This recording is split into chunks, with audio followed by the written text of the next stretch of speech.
What's up, folks? I wanted to talk about Satanism and Anton LaVey and all of that stuff, and why there's really honestly a lot better things you can do with your time. Before I do that, though, I did want to say patreon.com/JordanOwen42 if you'd like to help me grow the channel, develop it, that kind of thing. I've brought back my JO42 reviews segments, which review mostly computer games and that kind of thing, and I'm going to have other backer related stuff. So there is that. But I wanted to talk about this topic because I recently had done a couple videos responding to this person who wrote in, who was one of these kind of more aggressive atheist secularist types who, interestingly enough, it's these people who have a lot more to say about what Christians are and are not allowed to do than the Christians themselves, which is interesting to me. But initially, this person wrote in saying that that no true Christian could be a fan of Friedrich Nietzsche or Carl Jung, and they were here referring to Jordan Peterson. And so I tried to set this person straight about that, and they also didn't understand why I could be a fan of Marilyn Manson and be a Christian, and try to set them straight on that a little bit. And again, it just keeps coming down to these very basic. After a while, you just start to sound like one of those people who can't stand to have their food touch on the plate. It's like, uh, you know, why do you? I don't live in this world of boundaries that you think I do. Uh, I I'm I am a fan of Marilyn Manson and not a Satanist, the same way I am a fan of Chick Corea and not a Scientologist. But anyway, for about 2 years of my life, from about age 22 to 24, I was very, very much very into Satanism and Anton LaVey and all of that. I was never a member of the Church of Satan, but I got heavily into that stuff. And when I was 24, I put out a video announcing that I was no longer involved in that anymore at all. Now, I I'm not about to tell you to fall to your knees and give your life over to Jesus or something like that, because I am not. That is not how my conversion process happened. Again, I just kind of graduated out of Satanism into general atheism, and then it was about 10 years after that that I came back to Christianity. So I wouldn't tell you to do that. Also, in my experience, in my opinion, those fall on your knees, come to Jesus moments tend to be pretty disingenuous and short-lived. I've never been the kind of Christian that would try to convert someone by having them get swept up in a very enthusiastic, charismatic church service, and they, fall on their knees after someone bops them on the head with a Bible, and they pretend to have some kind of faux seizure while a Hammond organ vamps behind them and all that stuff. That's never been my thing. I think a genuine Christian conversion takes a lot more time, and it's a much more gradual process. I would reference how C.S. Lewis came back to Christianity, to give you a better idea of that. But of how that process ought to work. So bringing it back around, though, to the topic of Satanism and that sort of thing, about the last 6 months of my time as a quote unquote Satanist, I really was not even thinking about it unless people brought it up with me. They would say, how do you feel as a Satanist about this? And then I would make the usual response of, well, we Satanists don't have a uniformity of opinion. We think we are independent, free thinkers, and all, not realizing, of course, that pretty much everyone sees themselves that way. And so my personal opinion on it is yada yada yada. And then I thought, and I kind of just thought, well, if that's it, like, if all I can do is give you my personal opinion on something, well, then there's the Satanism thing really isn't adding very much to it. Uh, and so I just moved away from it naturally. And so in talking about that, though, I wanted to give you a few reasons why you shouldn't get involved in Satanism and all of that. And none of these, and Anton LaVey, and none of these things are very, that are very, like, they're not structured in any sort of order or anything. They're just a few reasons that I had. And, and I'm doing this because this atheist person I'm referring to, responding to, was speaking very approvingly of Anton LaVey, like in a very honorific way. Like this was somebody of substance whose ideas we ought to really, be considering, or something like that. And so the first thing is just that very few of Anton LaVey's ideas were original. Most of his stuff was cribbed to the point of plagiarism from Ayn Rand, Friedrich Nietzsche, and a lesser known writer who wrote under a pen name, which was Ranyar Redbeard, and who wrote a book called Might is Right, and that's where and that's where much of the Satanic Bible is taken from. And I know that the typical response is to say, well, everybody has their influences. No, no, no, no, no. Everything he did was cribbed from other people. So much so that the first chapter of the Satanic Bible actually is lifted from the book Might is Right, verbatim, word for word. It's completely plagiarized. Early editions of the Satanic Bible had a credit for that, but nowadays it just doesn't. And so, knowing that, think about what he actually added to those ideas, and this gets into how weak his ideas really were. In the Satanic Bible, there's a thing where he tries to talk about the seven deadly sins as being kind of mutually self-correcting, that they balance each other out, and that therefore you can indulge in one without it, and the others will balance it out, and that sort of thing. And the example he gives is that if you, indulging, having, he says that having any food more than what you need to survive is gluttony. Again, that's not, that is a very disingenuous interpretation of what's actually meant by gluttony. It's perfectly fine to eat a hearty meal, enjoyable meal that that for the sake of the flavor and the sake of the taste. And but he says that if you indulge gluttony to the point that you become obese, then pride will kick in and make you go get in the gym and work out and lower your body mass and all of that. And that's bupkis. That's horse shit.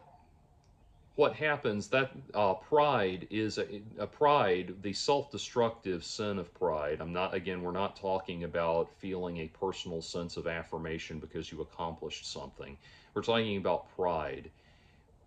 The sin of pride would not give you the personal fortitude that you need to go on that journey of self-improvement, to get your body functioning properly again, or reduce your body mass and all of that. It's humility that allows you to do that. Humility that allows you to say, oh, I'm not doing well enough, I need to do better. That's what allows you to course correct when you've overindulged gluttony. Or so I should say, overindulged to the point of gluttony. And you have to understand what's meant by the seven deadly sins. It's not just the existence of feelings. It's when these things are destroying you.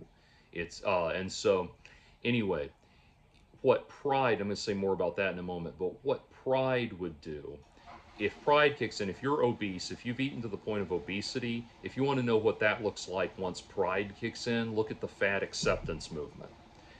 The people who, the morbidly obese people who are out there deluding themselves and others with pseudoscientific misinformation to try to convince themselves badly that they can, tenuously, that they can be healthy at any size, and there's nothing actually wrong with it. The people who are actually campaigning to make it illegal for doctors to tell their patients that they need to commit to diet and exercise and all of that.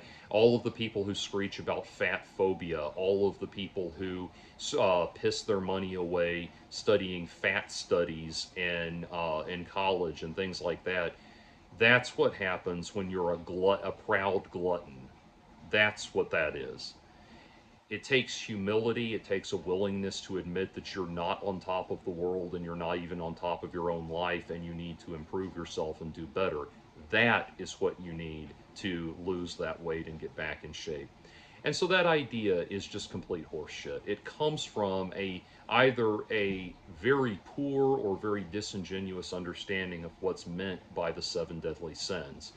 Lust is not simply the presence of sexual arousal.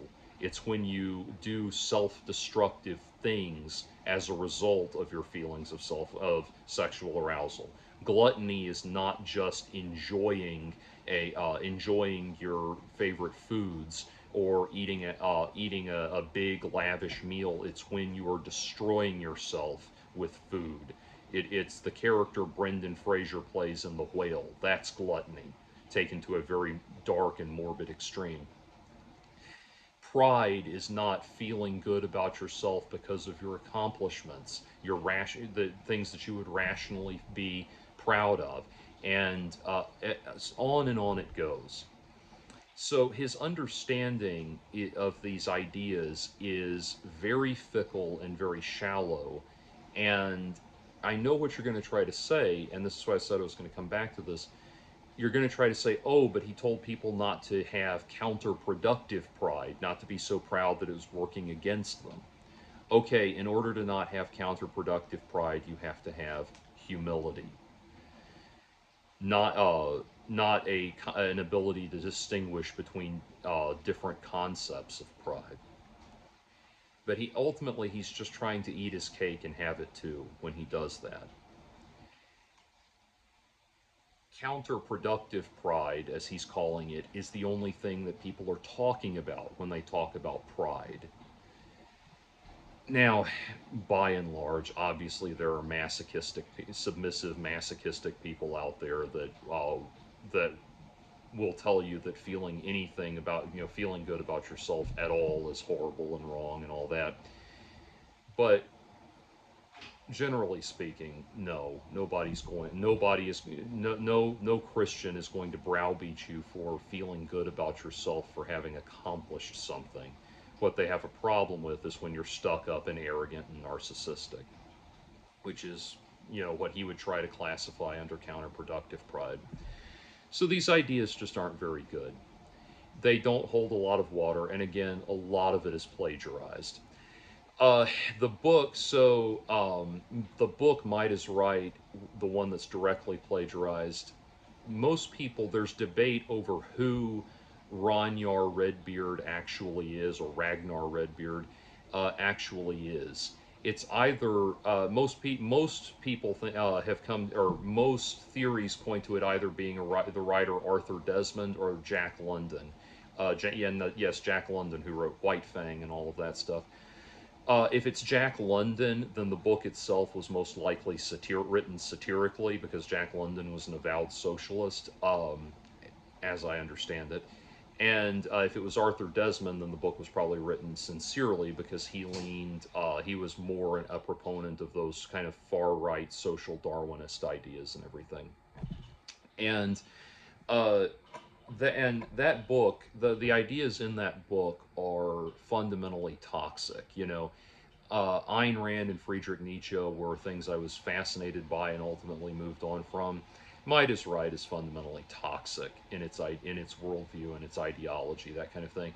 It's basically positing the idea that systems of morality are only able to exist because the governments exist to enact the rule of law by force.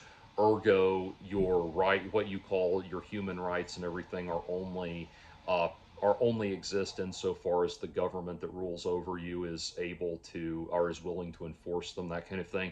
And he's trying to make the argument that your rights, that right and wrong are only are not objective, and are good and evil, right and wrong are not objective, but are only concepts that are enforced by systems of power.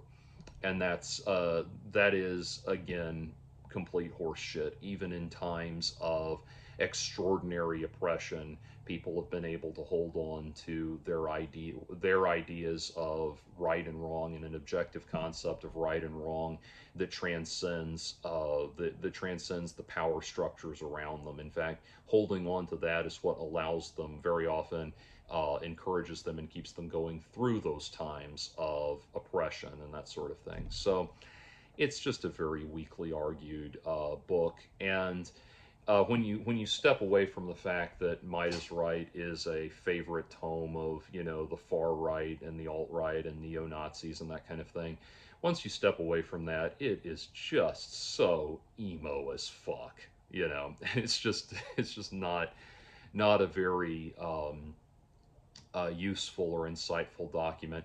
By the way, there's a version, there's an edition of Might is Right out there. Oh, two things about Might is Right. One, Anton LaVey, when his plagiarism of that book was pointed out to him, his response was to say that because the book is so inextricably linked with him now, he should have co-author credit on it. And there are editions of Might is Right that have been published with Anton LaVey listed as a co-author. I've never seen that before. Like someone who actually thinks that they're plagiarizing of a book gives them co-authorship of it. It's insane. But anyway, there is an edition of Might is Right that has a foreword written by someone named George Eric Hawthorne, which is actually a man named George Birdie, who was for many, many years a notorious neo-Nazi and white supremacist. And just on a side note on that, about 25 years ago, he left, he was put in jail for assault, and while in jail, he left Nazism behind and white supremacy behind, and he came out and went on this personal journey to kind of find himself in a more humanitarian light. And the reason I know who he is because around this time, he was the lead singer of a hatecore band called Rahowa. And when he got out of jail, he was he started to underscore this new direction he was going in life. He started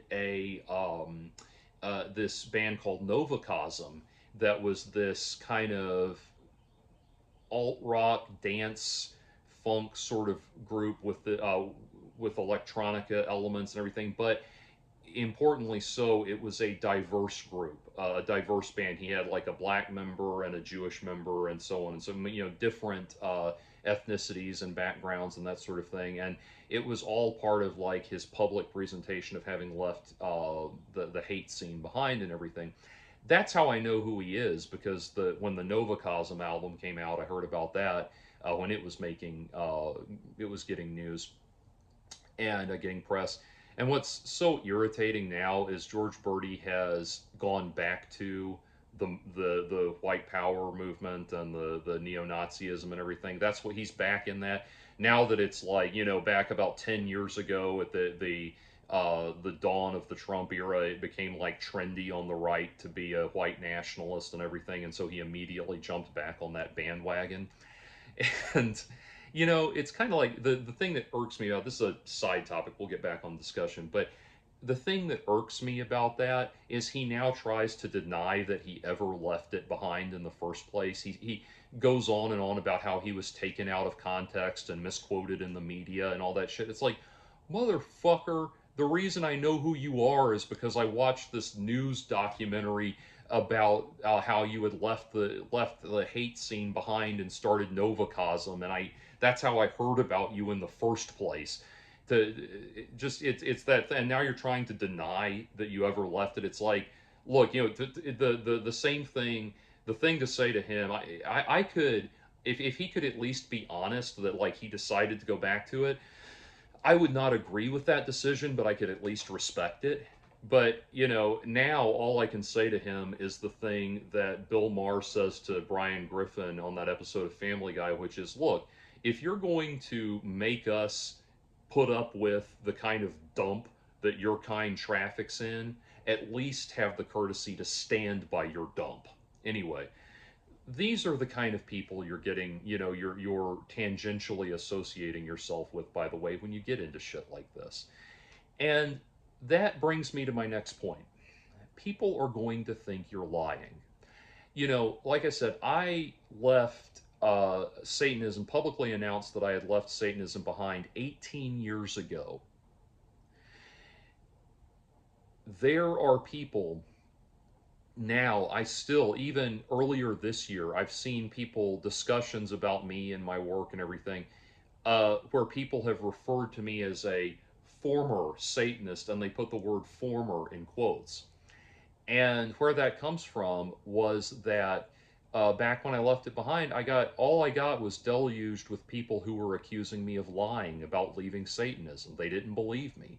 They didn't think I was sincere in that, and they thought that it was a smokescreen. It was a false front. And I have continued to receive accusations of still being a part of that for the last 18 years, off and on. I have, I mean, you stop and think about it. There are people who were born the day I announced I was leaving Satanism behind that will start college in the fall. And people have held on to it that long. And the thing is, I can't totally blame them, because you're talking about associating yourself with something that is fundamentally, whether you believe in a literal devil, a literal Satan or not, is fundamentally associated with lying and deceit and deception and evil. And I know what you're going to want to do. You, the naive person who has gotten into Satanism and thinks they're going to lecture me with something I don't already know, what you're going to do is write in and say, what you don't understand, see, is that Satan actually means adversary, and it actually, we are the Promethean light bringers who Satan prioritizes vital wisdom instead of hypocritical self-deceit, like Anton LaVey said, because you clearly never read one of the most obvious statements associated with Anton LaVey, so I'm going to repeat it to you now like you haven't heard it before. And so, see, we're the ones that are about truth-telling. It's the right-hand path organizations like Christianity that are the deceivers, and blah, blah, blah, blah. Okay, stop for a minute. The rest of the world does not share your idiosyncratic definition of what it means of what Satan means. Most people, even if they are not Christians, still associate Satan as a symbol, an archetype of evil. And so what you're doing, an archetype of evil and of deception and of lies. He's called the father of lies for a reason. And so you're just setting yourself up to have people not believe you. Now, don't get me wrong, the people that want to come at me and accuse me of lying about this 18 years after the fact, I don't lose a lot of sleep over them. There's not a lot I can do to reach those people. But fundamentally, you're going to need to deal with the rest of the world. Satanism, I've read everything by Anton LaVey. I've read everything that Peter Gilmore put out. I have a copy of his book, The Satanic Scriptures, here somewhere. I tried to find, I know I still have my Satanic Bible somewhere. In general, I don't believe in throwing books out or tearing them up. That has negative connotations to me. So the books I despise are like in boxes somewhere. It's like the Ark of the Covenant at the end of Raiders of the Lost Ark. But anyway, I've read all that stuff, and I know what you're going to say. You're going to say, actually, Satanists, we are hierarchical people who only associate with the top level people in the world, not the idiots and rubes that blah, blah, blah, blah, so we don't care what they think. Stop for a minute. You're not fooling anyone. You have to live. You have to live in the world like the rest of us. You are not Elon Musk. You are not Jeff Bezos. You are not someone whose personal wealth and personal position places them in such a stratospheric role that they could tell the entire world to go fuck themselves and never feel a single blowback from it at all. You are not one of those people. You have to exist in the world like everybody else.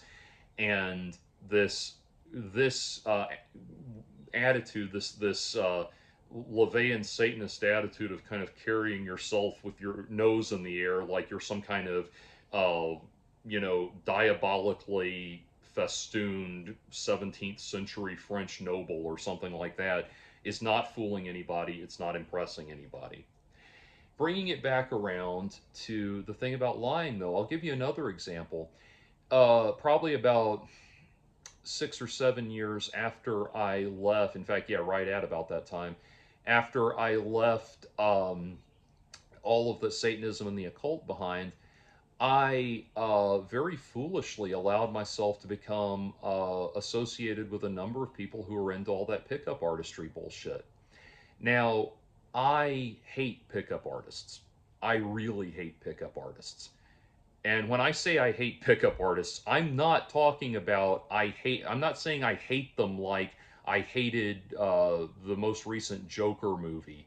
Or I hate the Marvel Comics movies. I don't mean it in that general sense of a strong dislike. I don't mean it like that. No, I mean hatred like hate is actually meant. Visceral, deep, frothing at the mouth, irrational, uh, somebody please hold me back kind of disdain for these people.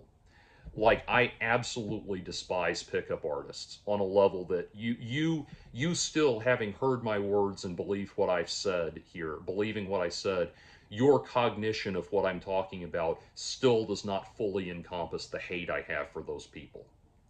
There's the line in I Have No Mouth and I Must Scream where the Allied Master Computer says there are billions of there are so many miles of printed circuits in wafer-thin layers that fill my complex. If the word hate was printed on 38.44 billion miles, I think, of printed circuits, if the word hate was printed on every single one of those uh, each nanoangstrom of those hundreds of millions of miles, it would not equal 1/1 billionth of the hate I have for you. It's that level of hate. I can't even be. I struggle to think straight when I describe how much I despise those people. Anyway, I think I've made my point. I got publicly associated with those people by way of some very foolish business associates that I made, business and personal associates that I made a number of years ago. Anyway, for years after that, just by way of that association, for years after that, women that I would date would be wary of me because they would be worried that I was pulling some kind of pickup artist routine on them. And this is a great example of why I despise those people, because these people shit in the punch bowl. And now women are wise to pick up artist techniques and they're on edge about it. You've made it harder for the rest of us to meet and form genuine connections with people. Anyway, but I would have women wary of me and worried, and I'm talking about women I dated that I was in relationships with. I'll give one example without giving actual specifics. One of my girlfriends, and this was right at about a decade ago, that we were together, thought that something I was doing was being done to like as a practical joke on her at her expense or something. Let's just leave it at that.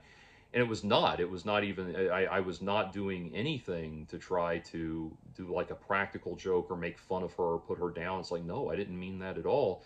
And how could you think I would be that sort of person? And she said, well, just, you're connected to those pickup artist people. I've had other women say the same thing to me. How do I know you're not, as the process of seduction rolls along and we start getting physically intimate and everything, stop and say, wait a minute. How do I know this isn't some pickup artist routine I'm going for? On and on and on it goes.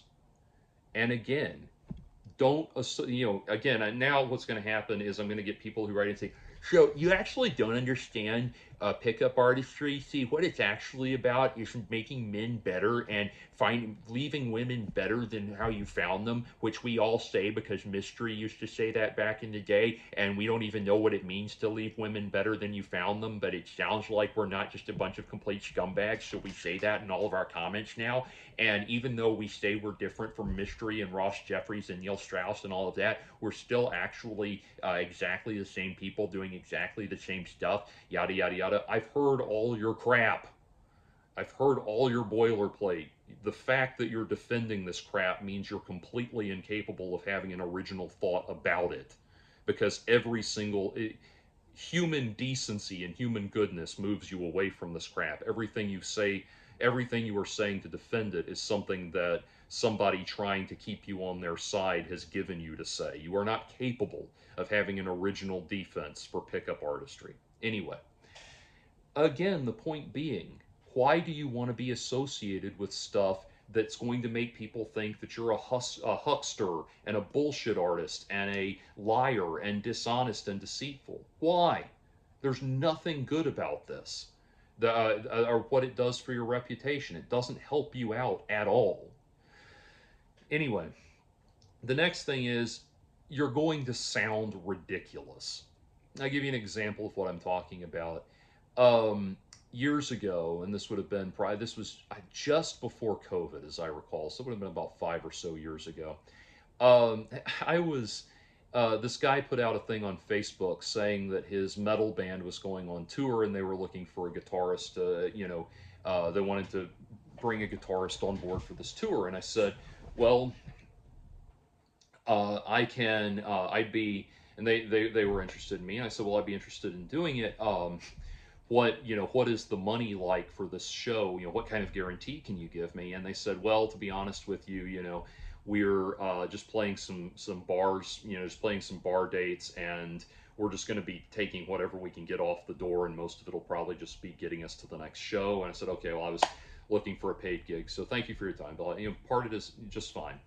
Later on, the same person announces that their tour is now going to be featuring a series of festival dates. Good. So I got back in touch with them and said, hey, I'd be interested in doing these these festival dates if those are paid. If I'm being paid for the festival dates, I might be willing to do the bar gigs gratis if that stuff would cover my rates. And this guy immediately snaps back at me with, oh, so like you weren't willing to actually be a part of our band and do the hard work when it was sorry, I'm going to stop doing the idiot voice for a minute. He says, so you weren't actually willing to be a part of our band and do the hard work of, making this band a success and everything. You just wanted to show up now that we have these big festival dates and take advantage of our hard work and all this. I said, no. I was never trying to join your band at all. All I'm saying is that you wanted me as a hired gun, and your festival dates might pay me enough that I'm willing to do the bar gigs, throw in the bar gigs for free, essentially.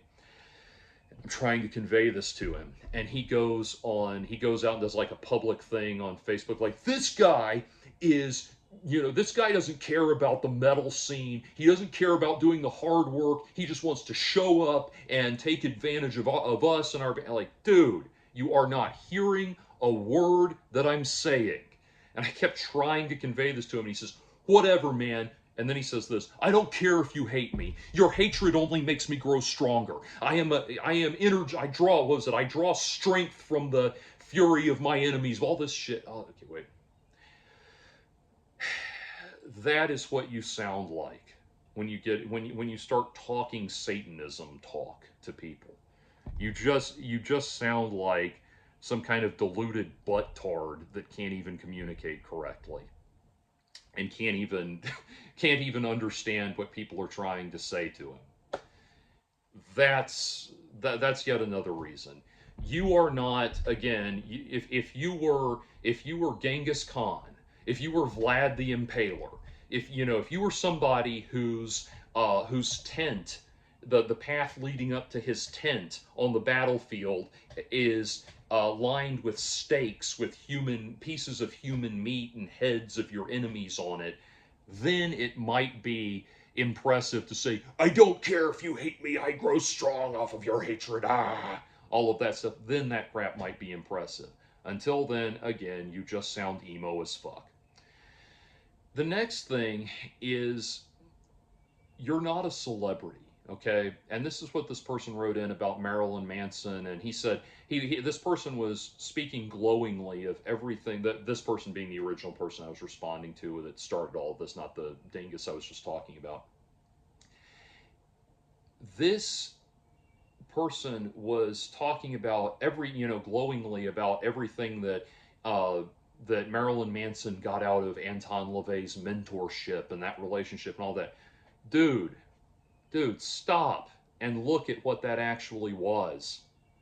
Go read Marilyn Manson's autobiography, which, yes, was written by Neil Strauss, and please don't make me stop and explain to you how I could appreciate the autobiography that Neil Strauss co-authored with Marilyn Manson and not and still dislike his association with pickup artistry and all of that. And yes, I've read his book The Truth as well, the one where he disavows pickup artistry and all of that. Yes, I'm aware of it, but don't make me explain that too. It's so, again, some of us are okay with the food touching on our plates. Anyway, so go read The Long Hard Road Out of Hell, the Marilyn Manson autobiography, where he talks about what that was, and he talks about in the chapter where he talks about his association with Anton LaVey. He begins by acknowledging that he had tried over and over again to get an audience with Anton LaVey, and they had largely just ignored him.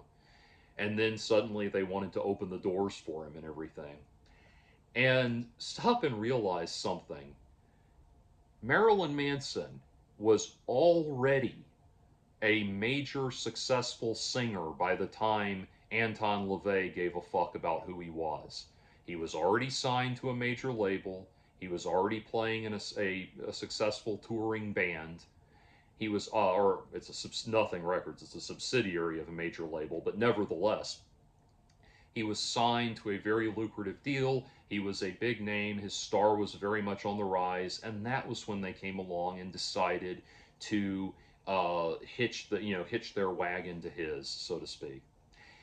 What actually happened? There's an interview, and I don't care to sift through all of the Peter Gilmore interviews. Peter H. Gilmore, who's the current high priest of the Church of Satan, in one of his interviews talked about how he was the one who introduced, who turned Anton LaVey onto Marilyn Manson. He had met Marilyn Manson on the talk show circuit and had said that they had met Marilyn Manson on the talk show circuit and been impressed by him and gone to Anton LaVey and said, you need to meet this guy, this is going to be really big. And that's how they got involved. That's how they got in touch with each other. And Marilyn Manson was already successful.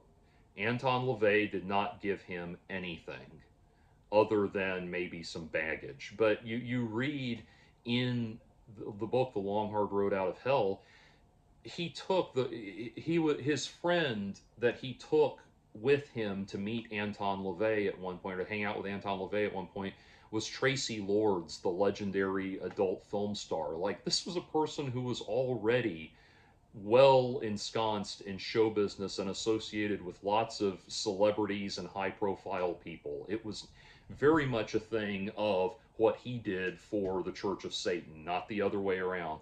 In fact, there is an interview with, there's a rather controversial writer named Jack Malebranche, who used to be a member of the Church of Satan under the name, Jack Donovan, who used to be a member of the Church of Satan under the name Jack Malebranche, was his pen name at the time. And he does an interview, and I believe he did an interview while he was still a member of the Church of Satan. He was a priest in the Church of Satan. And this is his interview, I believe, with Ray Comfort. This was his interview with Ray Comfort, is I believe the one, if you want to go look that up. But he talks about in that one how Marilyn Manson got them so much, brought in so many membership applications from people and everything, that they had to start like screening for like people, whether or not people understood what it was they were actually signing up for, not and that it was what they were getting involved with, and it wasn't just the Marilyn Manson fan club or something like that. And that's the thing. Marilyn Manson did more for them than they did for him. If he had not, he could have continued to not affiliate with the Church of Satan, and I think he would have done just fine. But that's something very important to understand. Again, it's just like with Scientology, celebrity members of the Church of Satan get a very, very different experience. They get fast tracked up the ranks. They become high profile, visible members of the church very quickly because the church wants them out there, bringing in brand recognition and piggybacking off of them. The same thing is true of King Diamond. He was already a successful singer before he got involved with the Church of Satan, and so on and so forth. I mean, supposedly, Sammy Davis Jr. was a member of the Church of Satan. Now, who do you think benefited more from that association? Again, Sammy Davis Jr., Jane Mansfield, all of these people that are the Church of Satan claims to have been associated with. It's actually kind of a joke. Anton LaVey was never actually involved with Jane Mansfield. She thought he was ridiculous, but that's a whole other story. Anyway, all of these people were already successful in their own right. It's the Church of Satan that piggybacks off of them. And if you want to know how ridiculous and tenuous this really is, I actually know a person. I'm not going to say his name, but I actually do know a person who, because I've lost contact with him and I don't know if he wants me to say this, associate his name with this, but he interviewed Anton LaVey decades ago for a magazine. And after the magazine ran, after the article ran, he got a membership card in the mail and a note attached, a letter attached saying that they made him a priest. That's it. It's just them giving these little honorary titles to people who they think are good for brand recognition, and that's why the Church of Satan will tell you that we keep we keep our requirements for the priesthood secret, so that people will be focused on going out and achieving things in the world rather than focused on just climbing the ranks and becoming a priest and that sort of thing. Okay. Again, let's go back to that thing about how this is supposed to be, you're supposed to be the truth bringers and the people, the Promethean light bringers and all of that stuff and everything. If that's true, you wouldn't be doing this. They wouldn't be doing shady, underhanded stuff like this. Just stop and realize that that's just so that they can hand out these titles to anybody they think they can benefit from. And, you know, you want to say that that's not deceptive, or that Christianity is more deceptive. Stop for a minute. Any church you go to can tell you what they look for in a priest. Any Christian church you go to should be able to tell you what they look for in a priest. We want this many years of seminary. We want this many years of apprenticeship with a parish that we recognize under this criteria. These kinds of things. They have their criteria for what they're looking for. And they can tell you. They're open about it. It's not some secret club that you get little cards in the mail when it's convenient to them or something. Anyway, the next thing is you live in denial.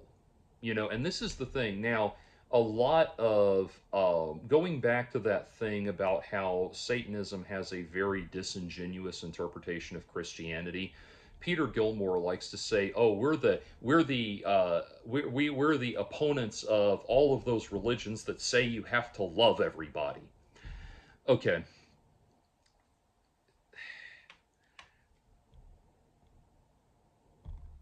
Earlier I said that I hate pickup artists, and I do.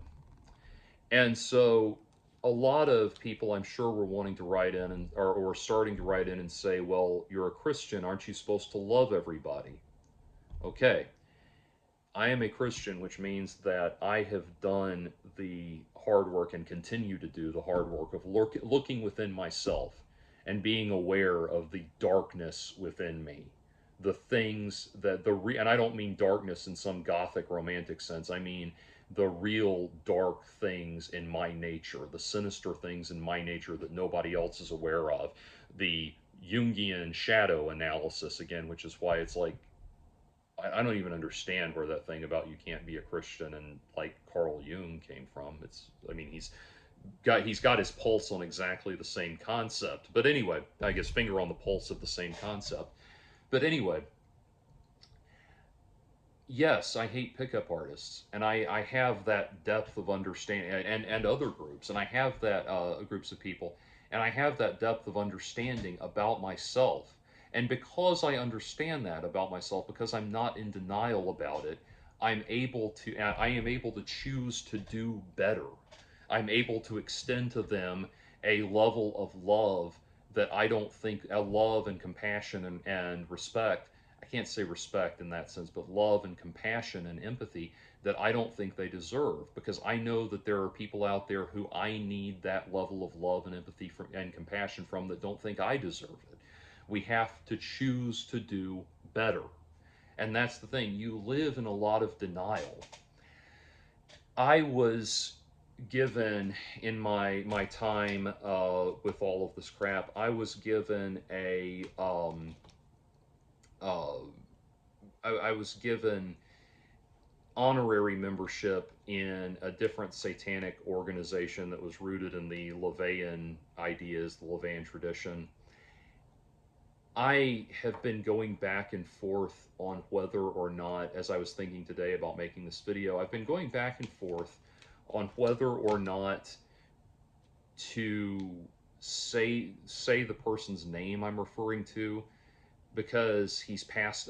My understanding is he's passed away. I've not. This is someone I've not talked to or interacted with in about 20 years, or close to 20 years. So I don't know for sure, but I'll go ahead and say his name because he seems to have vanished. If nothing else, people have been. I looked into it. People are saying he died of a heart attack a few years ago.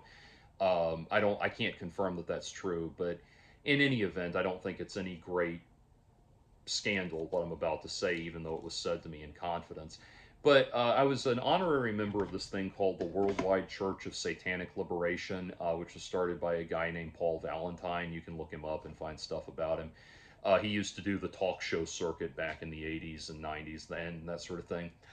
And it really is just it really was just the Paul Valentine fan club, you know, and he is, don't get me wrong, I mean, he was a charming and entertaining media personality. I'll give him that. I like that about him.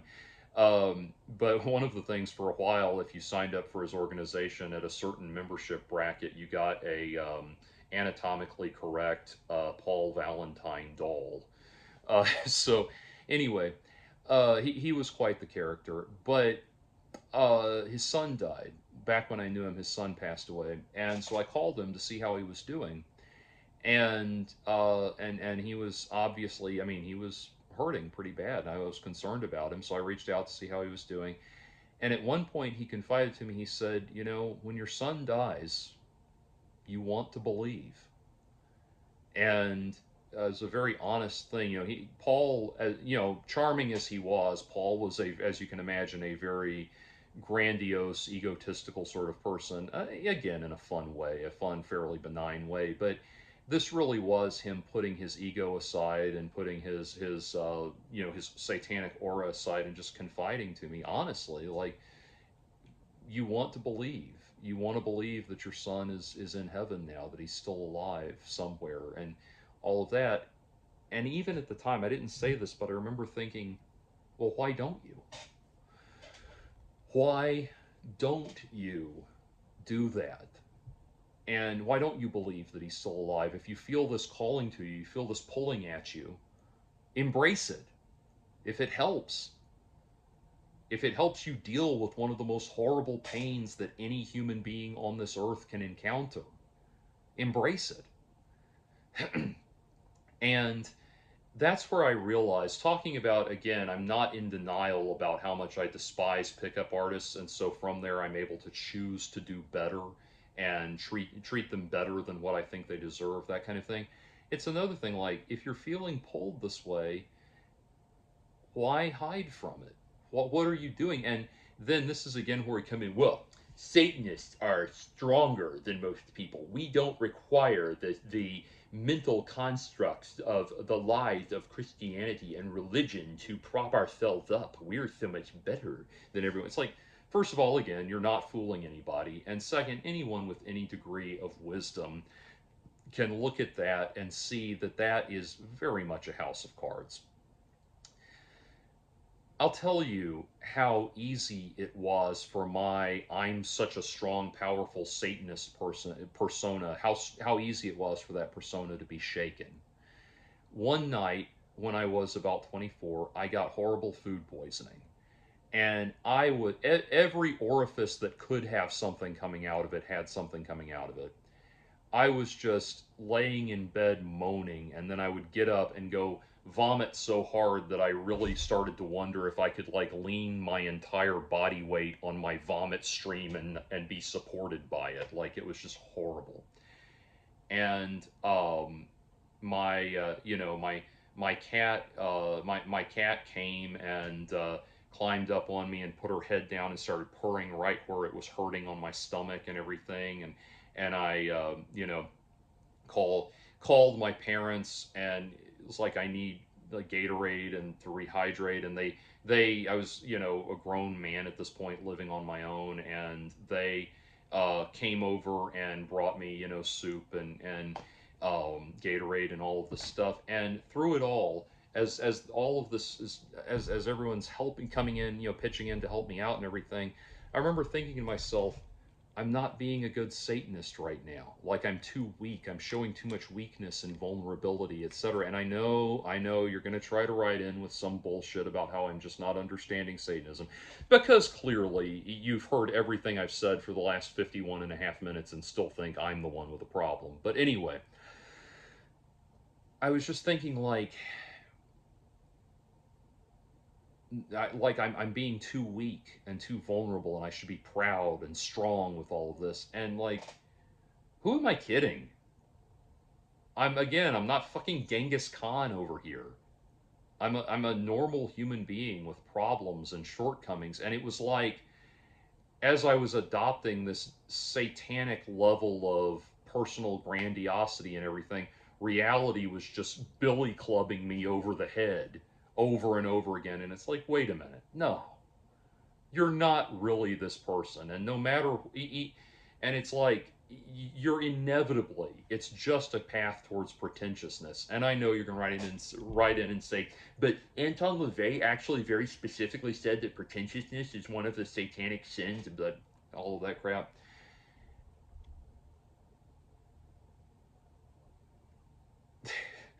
Just stop. Stop lying. Stop lying to yourself. You're not lying to me. I see through your crap already. Stop lying to yourself. You will be happier. And that leaves me to my final point, which is, when you get into this shit, you just have nowhere else to go from there. Oh, it's a religion about worshiping carnality and worshiping the fleshly life and all of that stuff. Well, great. It doesn't take a lot of personal drive or personal self-development or determination to just do whatever the fuck you want all the time.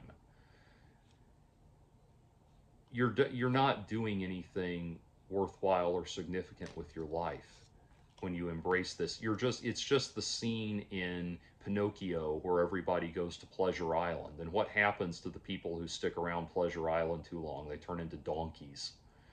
And that's the thing, it's just putting you on a path towards being a pretentious, ridiculous loser. And yes, again, I'm aware of all of the famous people who have been associated with it through the years, and, you know, see my point about that. Those people were already accomplished outside of Satanism. Satanism didn't do shit for them. And there comes a point in your life where you start to realize, you know, eating good food and listening to good music and getting laid are wonderful things, but there's more to life than that.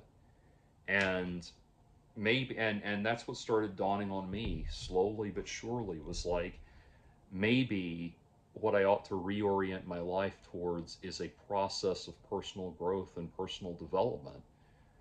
And it has not required me to give up eating good food and listening to great music and getting laid. Um, it has, and I again, I am admittedly a part of a very liberal arm of Christianity, which is Episcopalianism, but it's not required me to live this life of self denial like Satanists were claiming. Um, it's it's just allowed my world to expand and my horizons to brighten and get more more interesting and more hopeful and less nihilistic.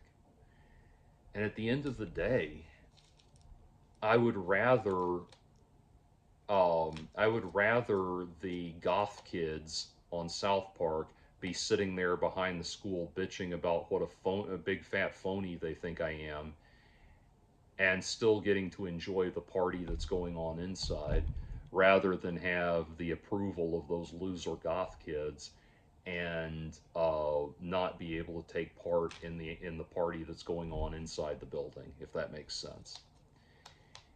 And that's the thing. There's so there's so much richer, deeper texture to life when you embrace things like humility, empathy, compassion, a desire to do right by your fellow man and help build people up. And you know, as much as I was an Ayn Rand proponent for a very long time, uh, the world is really not you against the collective. The world, most people, there, yes, there are people that will hate you. There are haters out there that will hate you for achieving your goals and being prosperous and happy in life. Yeah, those people exist. But by and large, the world would love to have you come be a part of it. And you're really not impressing anyone but yourself when you take on these attitudes. And that, more than anything, is just the advice I would give people. Um, is that there is so much more to life than that. And that was what I kept thinking about as this person,